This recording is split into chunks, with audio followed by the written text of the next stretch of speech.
First, I do want to talk to you about the East Palestine train derailment and all of the chaos and the fallout surrounding that. First, can you give us a brief overview of what happened in the eastern Ohio town since the train derailed back on February 3rd? So 38 train cars, these were Norfolk Southern train cars, derailed on February 3rd, as you said, and 11 of them were carrying hazardous materials.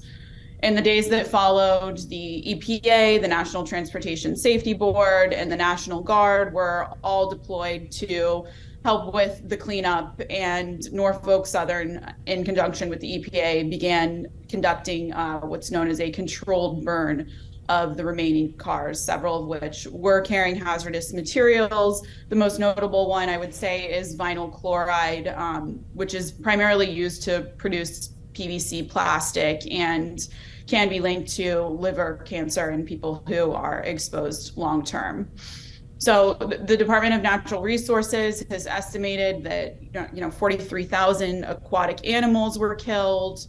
Residents have reported nausea, some respiratory problems, rashes in the wake of this. Nonetheless, the EPA has said that the water and air in East Palestine are safe, and though the governor did issue an evacuation order when the controlled burn was going on, and this was due to a risk of explosion, they have urged all residents to return to their homes, but grave concerns persist nonetheless, especially because this is a community where a lot of residents, their businesses and livelihoods are heavily reliant on farming and the environment. And as I said, the Department of Natural Resources has said that the majority of the animals that they have recorded as dying in the wake of this crash have been aquatic animals. Residents have reported that their farm animals have died, and odd behaviors among those animals. So that's definitely a persistent concern for people there, given the heavy reliance on the environment.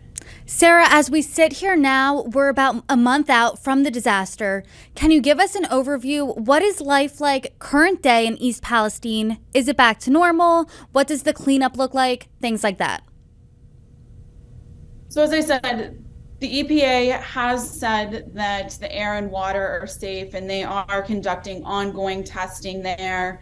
The CDC has set up health screening sites for residents who are reporting that they're having respiratory problems, nausea, rashes, and just who are generally concerned about their health in the wake of this disaster and the unknown chemicals that were in the air and the water and soil.